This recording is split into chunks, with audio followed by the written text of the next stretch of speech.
Hey everyone, it's Pastor Travis. So in the last video, I asked the question of whether or not Arminian theology is Pelagian. That is, does Arminian theology teach that you just save yourself by your own free will, apart from grace? Do you do the work? And the answer was no. I showed the distinction between what Pelagius believed, that mankind can live a sinless life unaided by grace, and what Arminians like Jacob Arminius himself and John Wesley taught, which is that every Christian believes in prevenient grace, but John Wesley and Jacob Arminius made it clear that prevenient grace goes before. It's what brings a person to salvation, provided they don't resist that grace. And so today I want to ask the question of whether or not Arminian theology is semi-Pelagian. Now, semi-Pelagian theology was advocated for individuals like John Cassian, with some nuance. John Cassian may or may not have fallen into that camp, but essentially what happened was, after the debates between Augustine and Pelagius, there arose a group of people who were wrestling with the idea of the interplay between faith and works. And some of these theologians came to the conclusion that God's grace is necessary for salvation, but mankind makes the first step.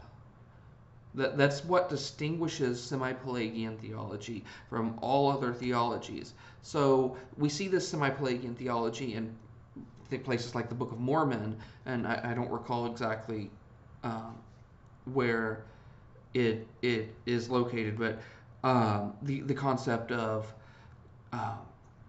God gives us all the grace we'll need after we've done all that we can do.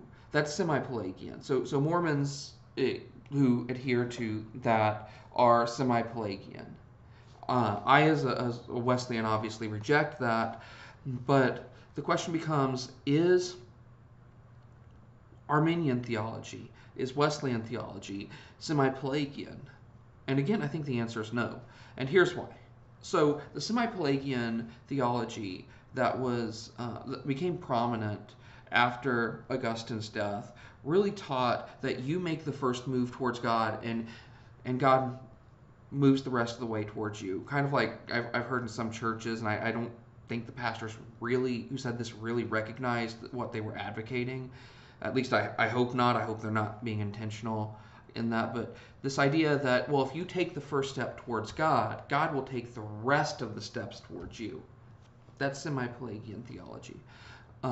Wesleyan theology and Arminian theology in general is not semi-Pelagian because, again, like I mentioned in the last video, we believe in this concept called prevenient grace. God's grace goes before us. We cannot turn to God unless His grace reaches out to us first.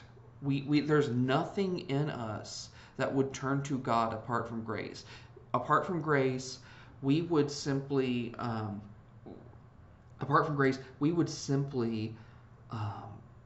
choose sin over and over.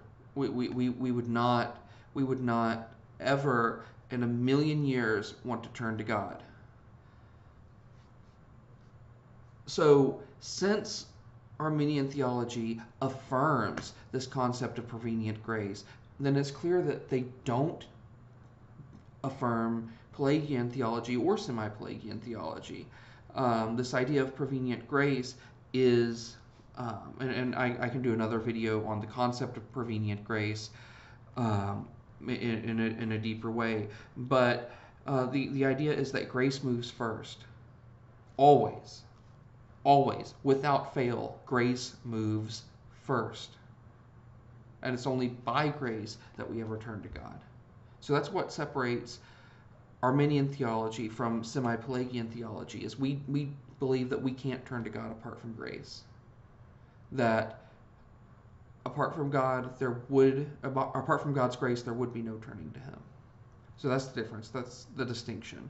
Semi-Pelagian theology has rightly been condemned as heretical, and so No, they're not the same thing. And that's the difference. Again, prevenient grace is the difference.